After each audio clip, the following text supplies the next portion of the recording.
Chat. I think we're live. Click on this real quick. No, no, no, no, no, no. How do I go back?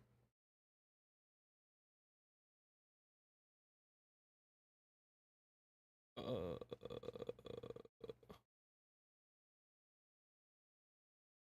you know what, bro? I don't need this.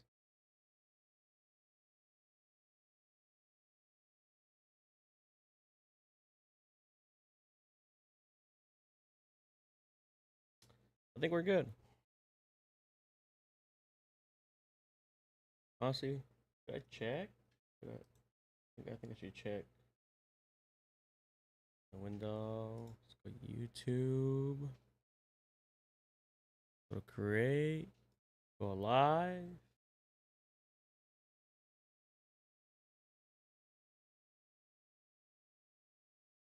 Start. Go. Go to manage. Click on that. That'll stream. Done. Okay, that's done. Do that. About chat.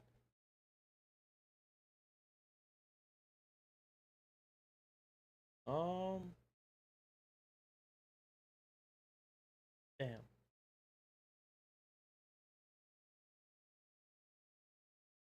Okay, I'll move this over here.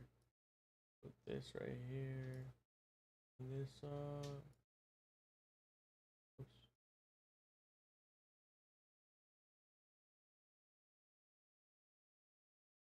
Okay.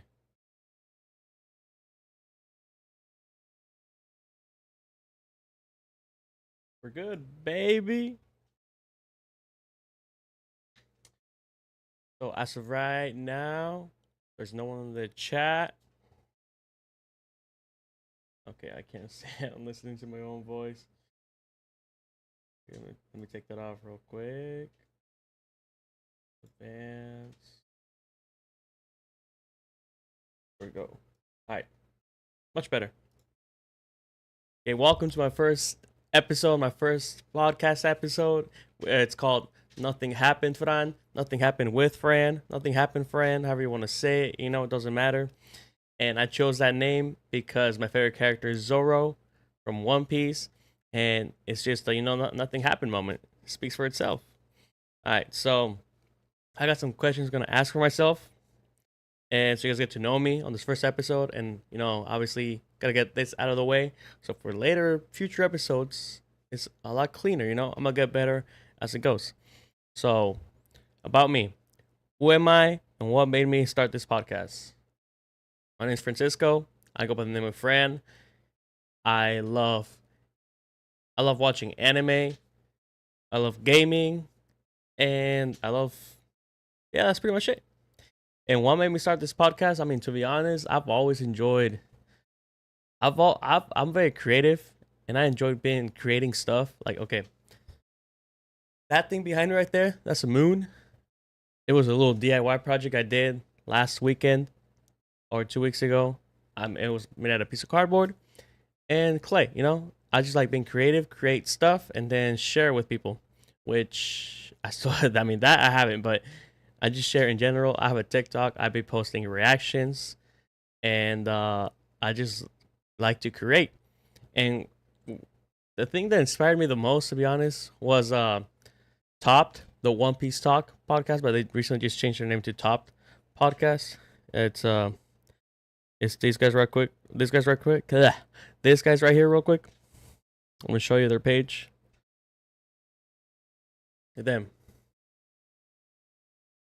yeah, they were the ones that honestly they inspired me to start it. Larry's work. It's Larry, Sebastian, Lionel, and Lawrence. And I mean, I've been watching them for so long, for like more than 2 years, and I've studied their work, their start to how they are right now, how much they've grown from the very beginning to having nothing up until like right now over 100,000 subscribers, which is crazy. It's amazing, And I mainly studied Larry because I mean his work ethic is just crazy. Like it's unbelievable. And I don't know why I have the headphones on. I mean, I had them to hear my own voice, but I don't need them. But yeah, his work ethic is just it's amazing. It inspires people. It gave me that hunger that I once used to have to create content, which I have tried several times in the past, and I just stopped. But this time, I'm taking it more serious. He well, all of them. Well, not just them. There's also other podcasts that I listen to, like Impulsive, Jeff FM. I listen to Phase Apex. If you know, you know. And there's some other ones, and it's just like a nice piece of content that I consume on the daily, where I listen to just people talk, conversations, their opinions. Like for the One Piece talk is like their reviews, their reactions, what they thought, their predictions, all that good stuff. For like other podcasts is just like either informative or just funny or entertaining, which is hopefully people will look at this podcast, will listen to this, and they look forward to it, to me dropping an episode weekly, and just be able to enjoy it, and just share this journey with me. All right. What are some of my favorite anime, games, or hobbies? Okay, so my favorite anime is obviously favorite anime of all time, Dragon Ball Z. No matter what anime comes out, or whatever, how much I love it or anything, Dragon Ball Z will always be number one. Always. That's how like I grew up watching it from freaking my childhood up until the most recent one, which freaking Daima. Loved it. And obviously I love One Piece because I'm gonna make a lot of podcasts about One Piece. Not mainly One Piece, but like some other animes as well. But mainly chapter reviews. And on break weeks, some other some other animes. Doesn't have to be One Piece.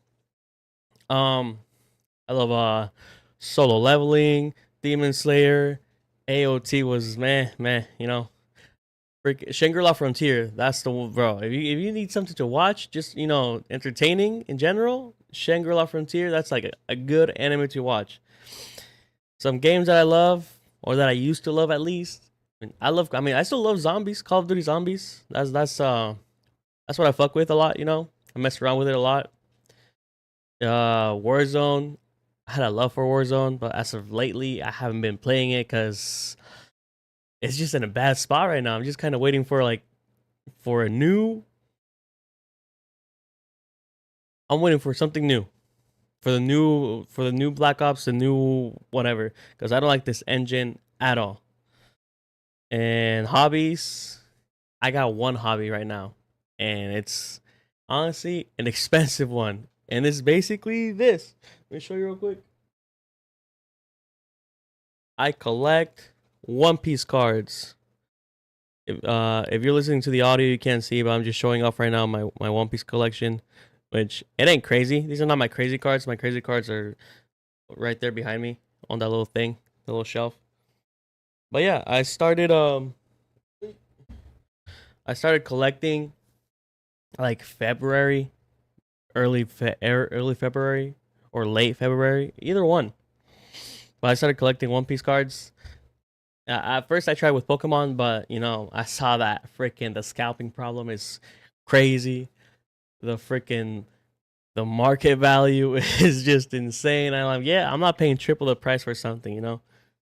So then, I got into One Piece cards, which they're also expensive. Not gonna lie, they're also hard to find, but they're not as expensive as Pokemon, and I have better luck finding them than for Pokemon. And plus, bro, I love One Piece, and there's certain cards I just love in general. That it's a thrill, that chase of opening packs, hoping like, am I gonna get the card I want? Am I gonna get it? And I found out about the One Piece trading card game back in 2022 when it first released, when it was first dropping, the OP01 box, the Romance Dawn. I remember I had it on my Amazon cart and I was about to order it, But am I really about to drop $100 in the booster box? You know, this was like 3 years ago. I was like, I don't know. So I just left it in the cart. Never ordered it, but I did buy something though, which is this right here. It's the One Piece card game premium card collection 25th edition, which it includes all the straw hats. Pretty cool art.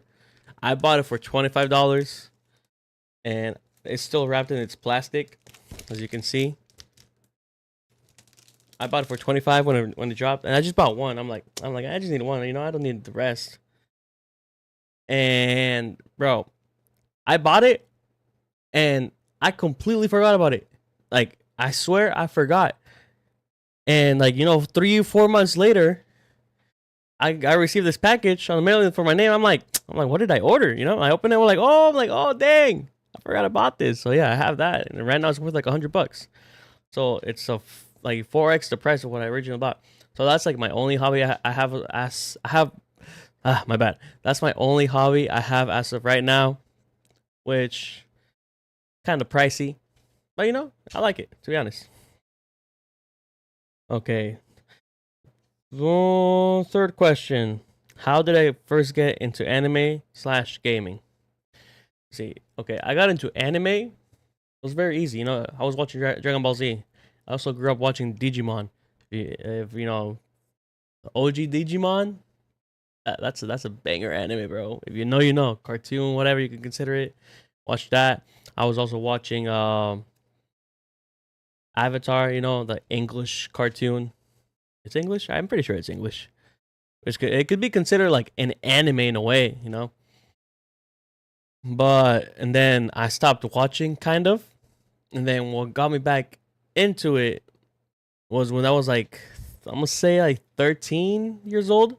Right now I'm 25, so like 12 years ago, my brother was watching Naruto, and I remember he showed me an episode, and he was on. It was Naruto Shippuden episode like 301 or 302, where Naruto had just, you know, created a lot of shadow clones, like 50 of them. They all had the chakra mode when they go orange, and they all spread out, and one of the clones meets up with Gara,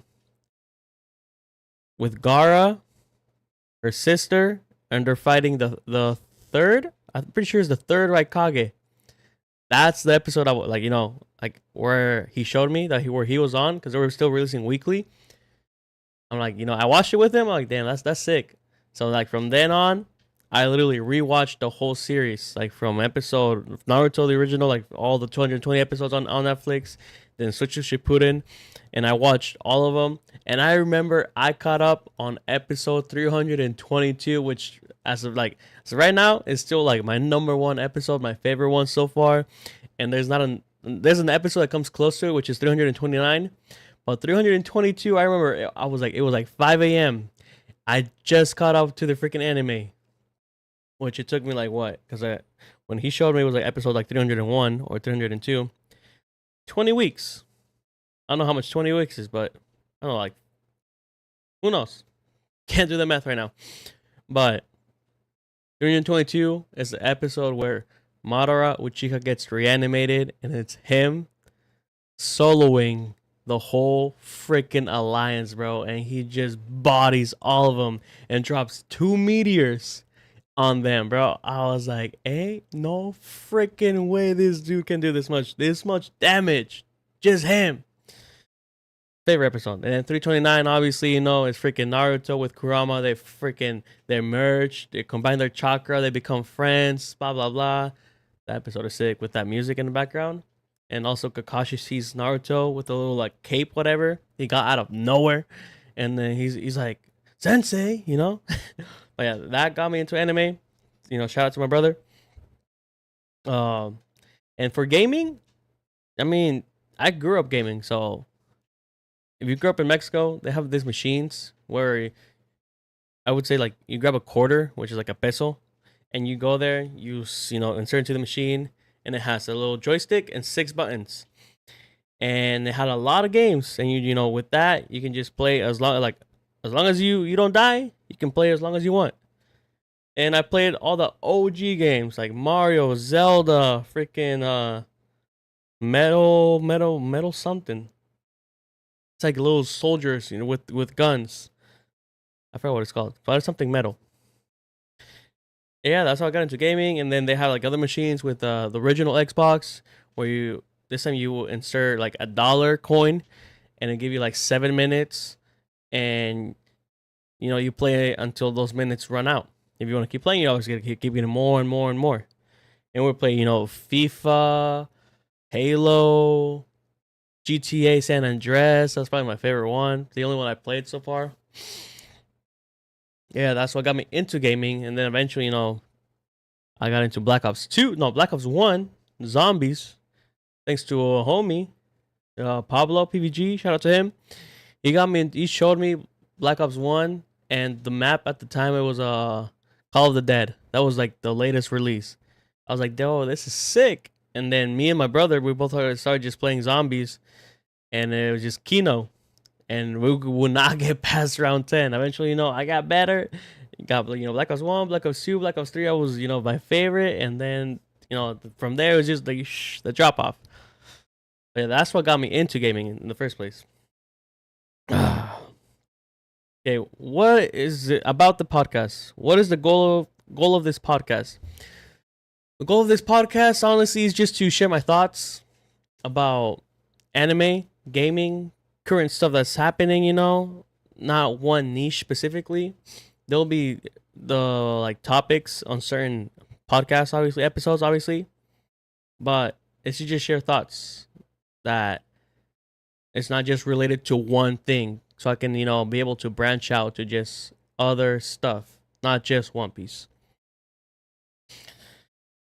What topics am I most excited to talk about? I'm excited to talk about chapter reviews with you guys, freaking anime episodes, talk about other animes, freaking the gaming world, new games that come out, and if there's anything related to content, social media, drama, whatever, we'll talk about it. It doesn't have to be just one thing. We can talk about anything, to be honest. I really there's not one topic, but I'm mainly going to be talking about the One Piece chapters when they release weekly. When there's break weeks, that's where I have the opportunity to talk about anything, right? Who's this podcast for? Who's my audience? My audience, honestly, bro, is just people like me, bro. People that love gaming, anime, and they just like to listen to people rant, to give their opinion. And yeah, bro, if you're on the internet and you love all that stuff, then you can probably, debate with me, talk with me, listen to what I have to say. You can hate me, disagree with me, call me out on chat, on the comments. It don't matter, bro. I'll accept anything. What kind of vibe or energy can listeners expect from here? Honestly, bro, just good vibes, mainly positive energy. We'll also give some negative energy sometimes, and it's never 100%, but we'll try to do our best here. What does the name of the podcast mean? I mean, I already explained in the beginning. There's a Nothing Happens Zoro, where he's like this. Yeah, that's, if you know, bro. I don't have to explain it. Which I'm getting that tattooed on my left forearm, from my wrist all the way up to my elbow where it bends on the inside of it, which will be in June, in 1 month. We're getting close. All right, looking ahead. What can people expect in future episodes? A lot of talking, a lot of yapping, opinions that could be wrong, could be right. You don't have to agree with me. And collabs, bro. I would love to collab with people. But as of right now, I'm just doing a solo. Do I have any dream guests or collabs I want? Honestly, dude, the one collab I really want as of right now is Topped Podcast. They are the main reason why I started doing this in right now, talking about anime, the breakdown, like Larry. It took him months. It took him legit probably like a whole year. I was watching, listening weekly, the ones they already had pre-recorded, and it took him almost a year to have a little breakdown of like how to start his podcast, how to like what to talk about, key points, how to break things down, ask questions, how to end it. He already has he has the structure ready. So I do want to collab with them. Also, mainly Larry, because I took his structure and I'm using it for this. Yeah, I'm tweaking a little thing here and there. But yeah. But a dream guest though, I would love to collab with with those content creators that got me into inspired me like when I was like 17, 18 that I just stopped, which is David Dobrik, freaking Logan Paul, Jeff, all those people when I was like 17. I just watch all of them. Freaking Jake Paul, they can be like controversial people, whatever, but they all in a way inspired me to start content creating. They all have their problems, their flaws, and we're just looking at this for like a content point of view perspective. We don't judge people here. I mean, we can, but I choose not to judge. And also, if I can get signed by Prime, bro, drink Prime. That would be amazing, bro. I would love to. Anyways, so how can listeners connect with me or support the show? Honestly, just share the show with people, like the video, comment, subscribe, follow my other social medias, and let's just grow as a community together, strong. Let's make this podcast into something big. I would love for us to become one of the biggest podcasts out there that's anime related. Top podcast, I'm coming for you, bro, and I'm taking your spot. Trust me. I do. Now that we got all that intro out of the way, we got chapter review. Okay, well, we're gonna have the chapter breakdown. Okay, this is how it's gonna go. Chapter breakdown, which I'll be summarizing into separate parts, whether it's 3 or 4, depending on how juicy the chapter is. And then after each part, I will giving my thought. I'll be giving my thoughts. All right. After that, we will give a chapter rating, and we'll give predictions for the next chapter, and then we'll talk about the anime episode. But so right now, let's just do the summary. All right. So this is One Piece chapter 1149. Is the summary. Part 1. Gabon versus Saint Summers, the Immortality Breaker. Okay, the chapter begins with Scopper Gabon going all out against Saint Summers, one of the Holy Knights. Gabon uses his twin axes and extremely advanced haki to slice Summers in half. Normally, Summers' immortality would allow him to regenerate, but Gabon's haki neutralizes it completely. This moment shows that Gabon isn't just a former Roger pirate. He's a warrior on the level of Roger and Rayleigh. The onlookers are stunned, realizing that true strength can overcome even the power of immortality. Alright, bro, I'm excited about this part right here. Because when I was reading it and seeing, in the last chapter, this fool was fucking little speed blitz from freaking out of 10 miles deep. Came out of nowhere, got him, chopped off his hand, and he could not regenerate. I'm like, yo, this fool has some type of haki that's, works against him. And I've been having a little theory that I call it emotional haki. I'll talk about it afterwards, but emotional haki, that's what I call it. But dude, just seeing the whole chapter of them fighting and Summers, his attacks are pretty cool. Him being able to grow those thorns out of spawn him out of everywhere was sick.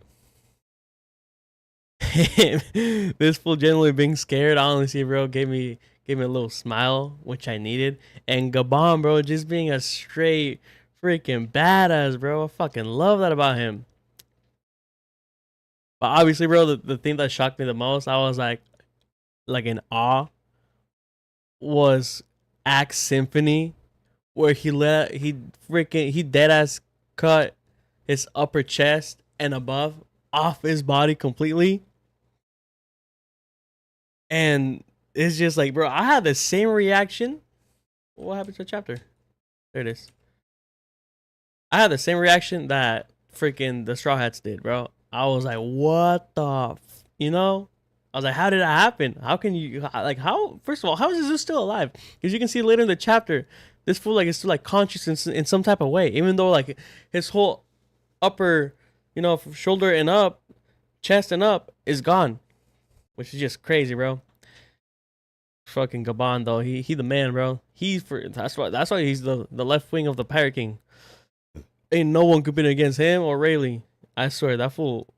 I don't think he has conquerors. I really don't. There's some people that do. I'm not one of them. I think it's just Roger and Rayleigh that have conquerors. Gabon, I doubt it. Right, let's get to part 2. Gabon's sacrifice to save Colin, his son. Right. As the battle rages, Gonko captures Gabon's son, Colin, and threatens his life. Gabon makes the painful decision to surrender to save his child. However, even after surrendering, Gonko fires 3 arrows into Gabon and knocks him off the colossal elbaf tree. Gabon disappears into the abyss below. His fate is unknown, but the moment highlights his selflessness and the brutal nature of the Holy Knight's tactics. Bro, I was reading this.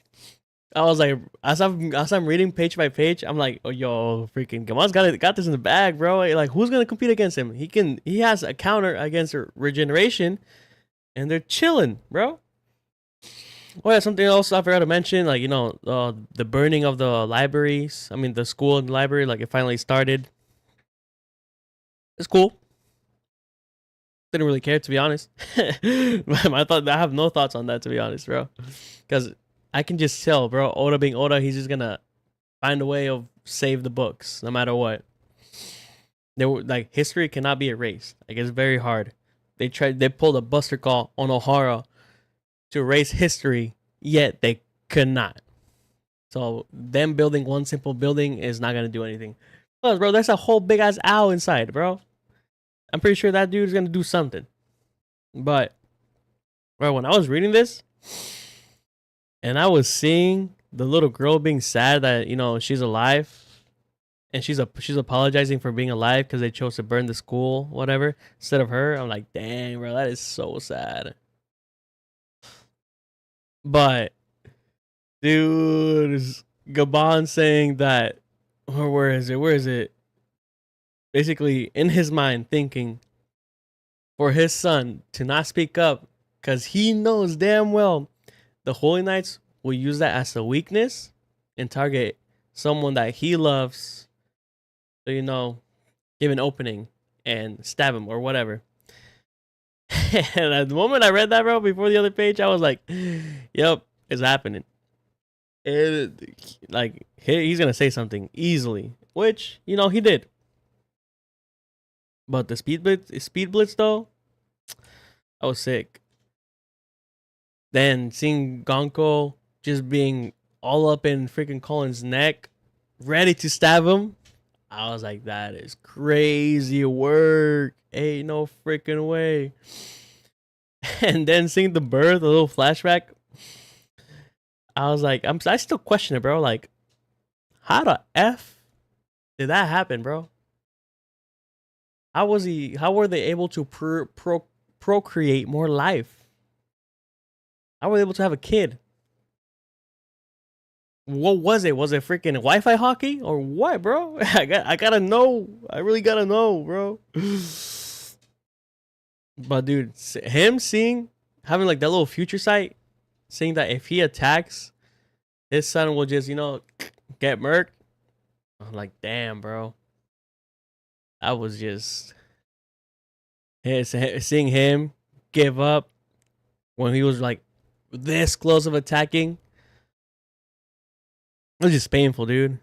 Because using someone that you love against him is just very low.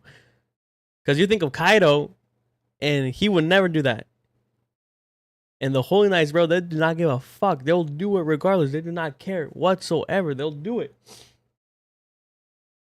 And then the 3 arrows right on his freaking chest, his torso. Like, damn, bro, he gone. But he's fallen, bro. We see the chopper. He jumped right after him. So Chopper's gonna save him. He ain't dead. Or I feel like Chopper's gonna try and save him, but eventually he'll bleed out, and he will tell Chopper the secret to how he was able to not kill off the Holy Knights, but basically counter their regeneration to the point where like they can't fight back anymore. Which is like the main thing that they all struggle with. They can't combat the regen. Like take that out of the table, and they're just weak. They ain't even that strong. Like everyone was able to hurt. Usopp was able to hurt Gonko, bro. Usopp out of all people, which is crazy. But yeah, that's wild. All right, on to part 3. This part is called Gonko's Lost Memories Resurface. After attacking Gabon, Gonko experiences a sudden memory flash as she locks eyes with Brook. The memory shows a young version of herself holding hands with a silhouetted Brook, who tells her it's his dream to be a pirate. Overwhelmed by emotion, she gasps, "Father," and questions what she's seeing. This strongly implies that Gonko has a deep past connection to Brook, potentially his daughter or someone he once cared for deeply. This scene adds emotional depth to the conflict and reveals that Gonko may have been a victim of memory manipulation. Bro, seeing that whole scene of Gonko having memories resurface and like questioning like what is it? Like what is this? And then recognizes Brook and goes like to try and save him. I was just like, what the frick is happening, dude? And then, I mean, she says father. But I feel like Brook's not her father. I don't know if you guys seen, but there's like I saw a picture on TikTok that Gonko's father could be the captain of the Rumbar Pirates. I don't know his name, I forgot it. Because, they look similar in a way, you could say. But dude, I can't believe it. We're getting a Brook flashback, and it's gonna get deep.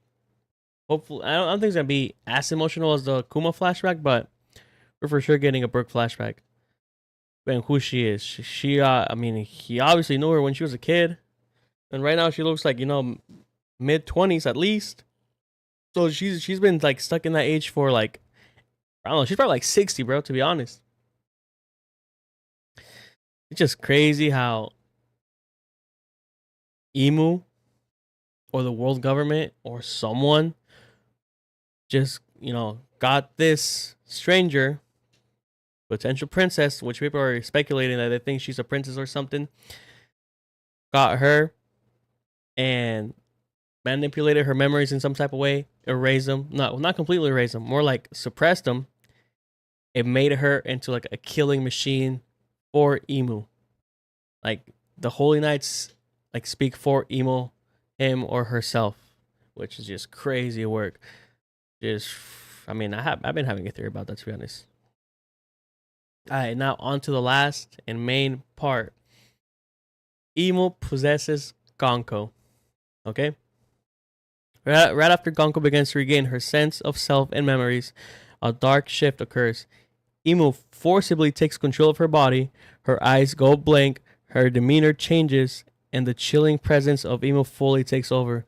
Rather than physically arriving in Elbaf, Emu now acts directly through Gonko as a vessel. The chapter ends with a haunting message spoken through her mouth. Allow Mu to show you the dominance of God. Bro.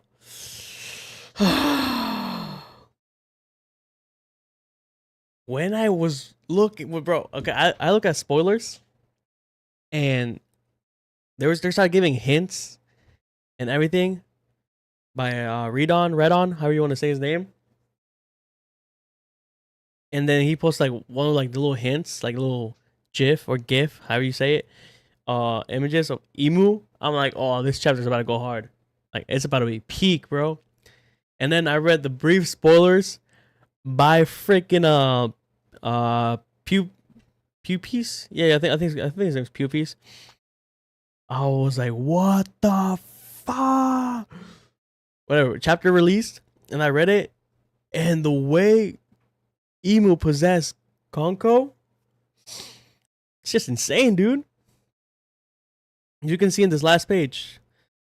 Emu says, "What is taking so long? At this moment, the Holy Land is a sea of fire. We need greater numbers."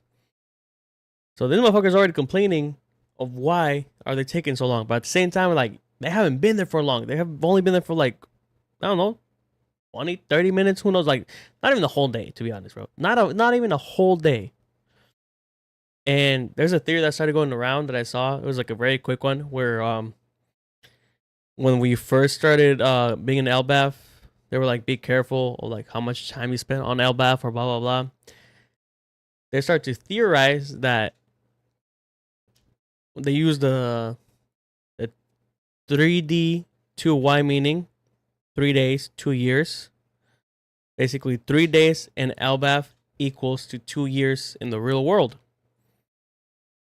And that's why, the time is different, the age differently, or something like that. And they're saying that they could have been there already for like 4 months in the real world, but they've only been there for like half a day in Elbath, which is crazy. Whether it's true or not, who knows? It's just a theory at this point. But then him saying that the Holy Land is a sea of fire, bro, for a fact, finally, bro, Monkey D. Dragon, he's doing something because he was waiting until the moment the Holy Knights made a move. He said, like, once they make a move, like, that's when we'll act. Bro, we have all been waiting many freaking months, many chapters. We thought it was Egghead. We thought it was like 1111. We thought it was like Vegapunk's death. It was somewhere he was going to act out, do something. Nah, he had never done anything.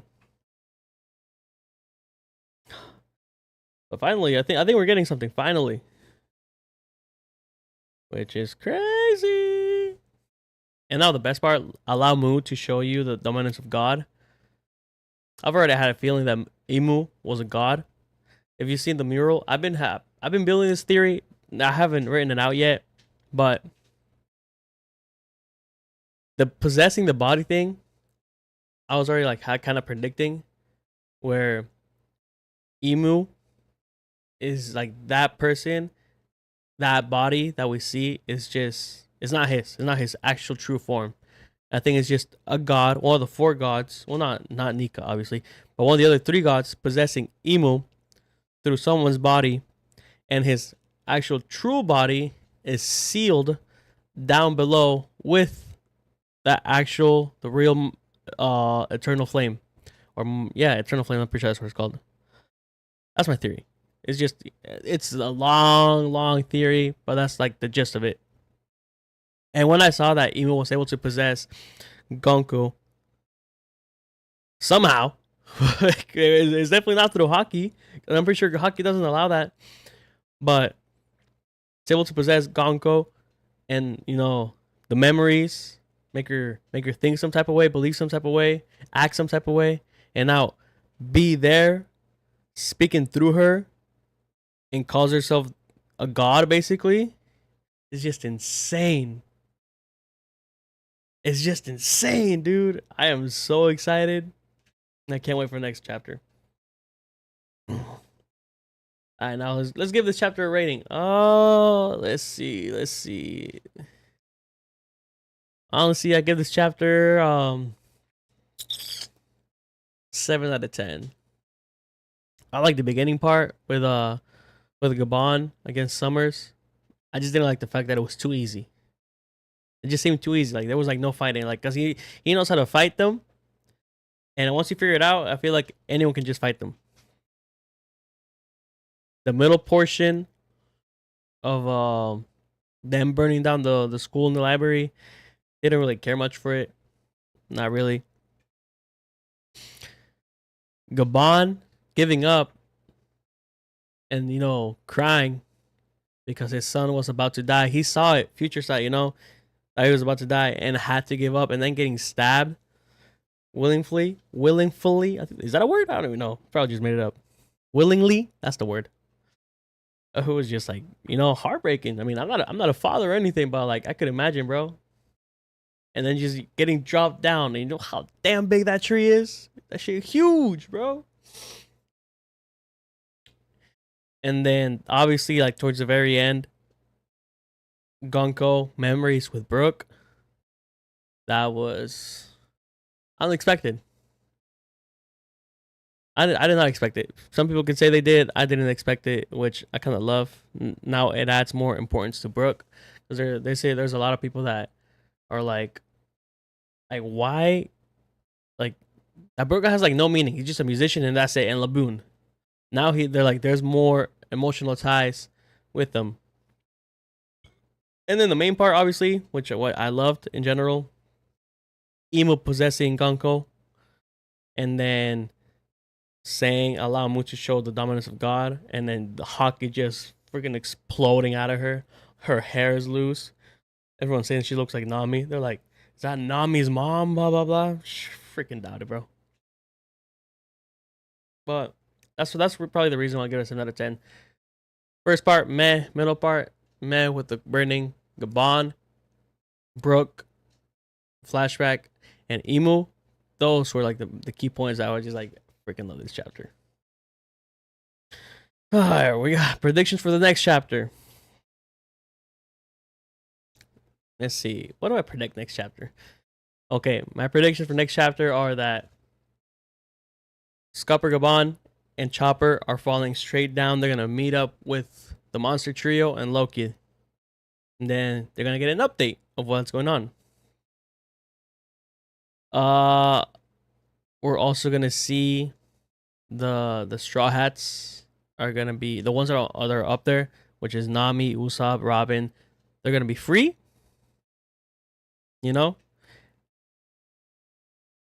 Summers is gonna regenerate. I'm calling it out. Summers gonna regenerate. And Emu is gonna have like a strong showing of power. Because saying Allah Mutu show you the dominance of God just implies that he will for sure dominate against the lower tier Straw Hats with such minimal effort. And I feel like the last page could end with Luffy going Gear 5 next to Loki or confronting Emu. Either one. Well, yeah, those are my predictions. Nothing crazy,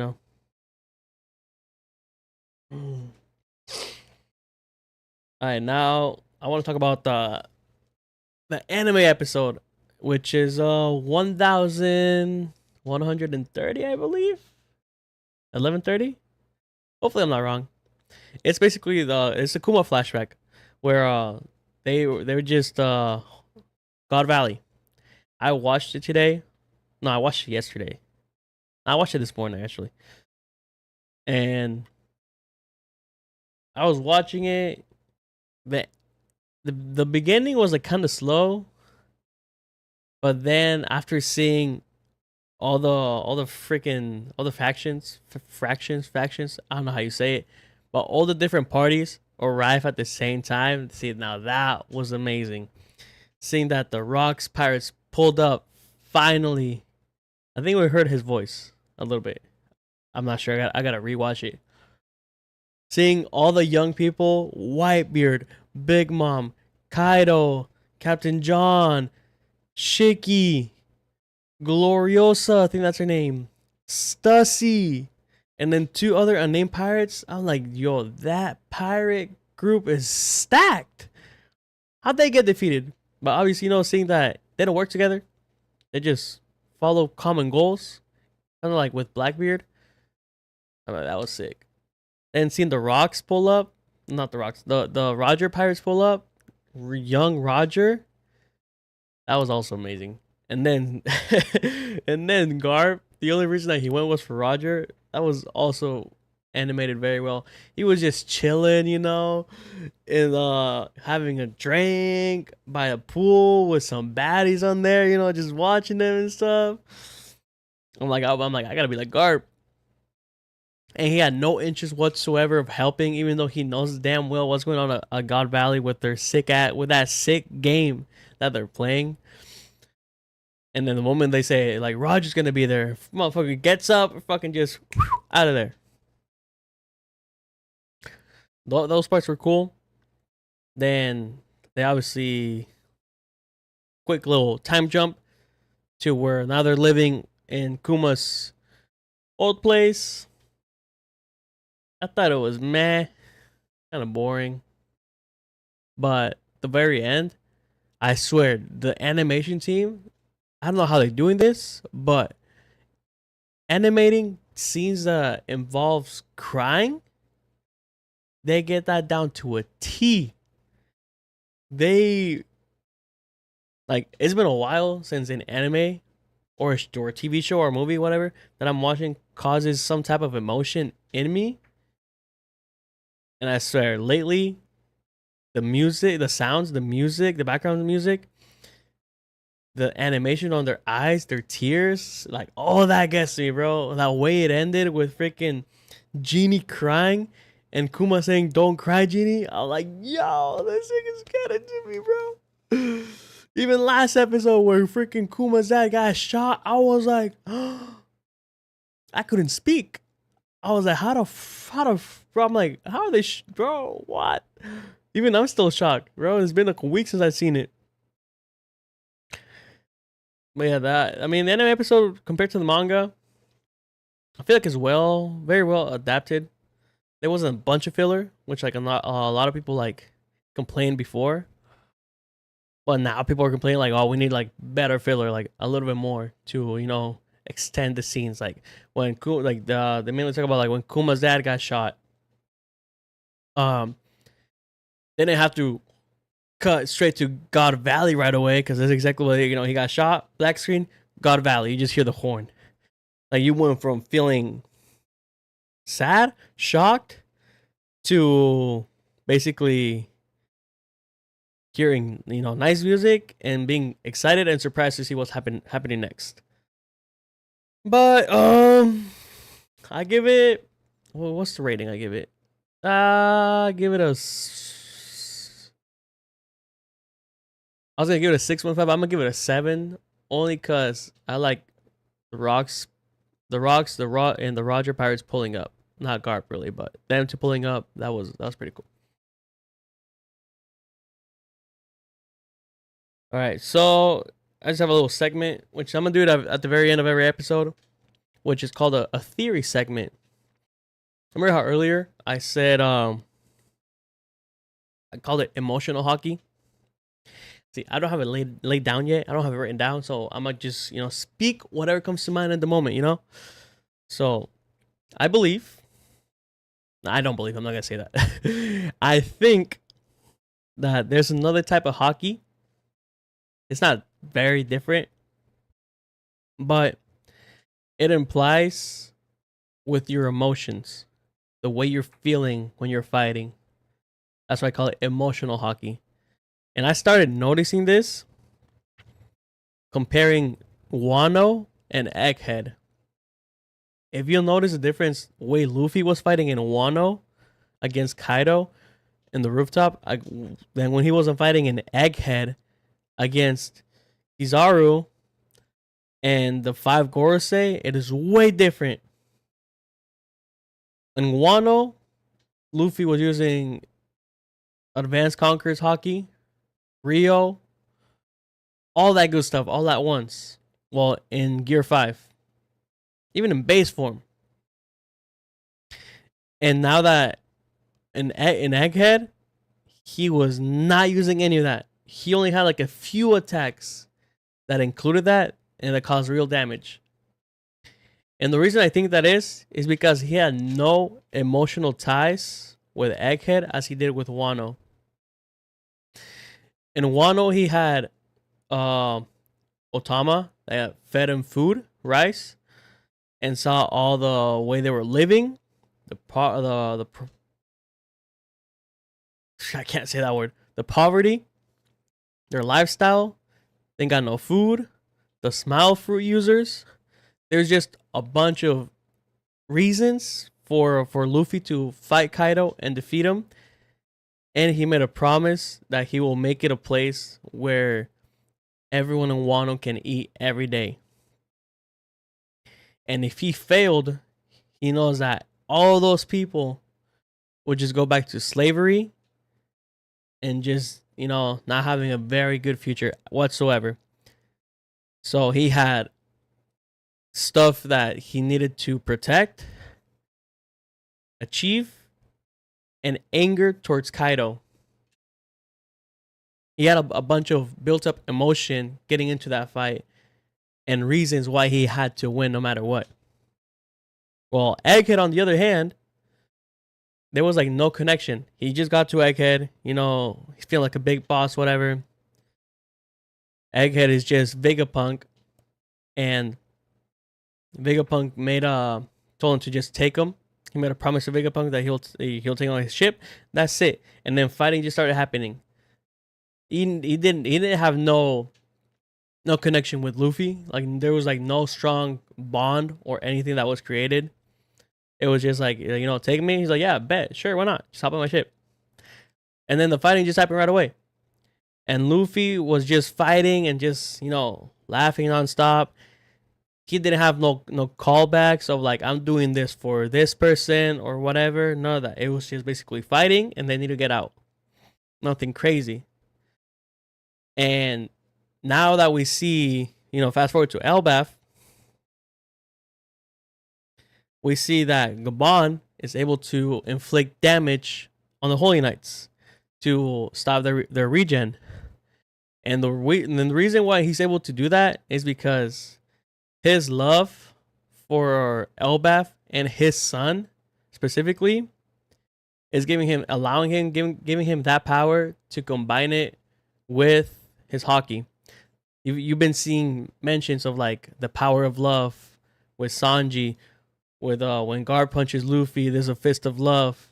When Gabon got introduced, he's like the something of love.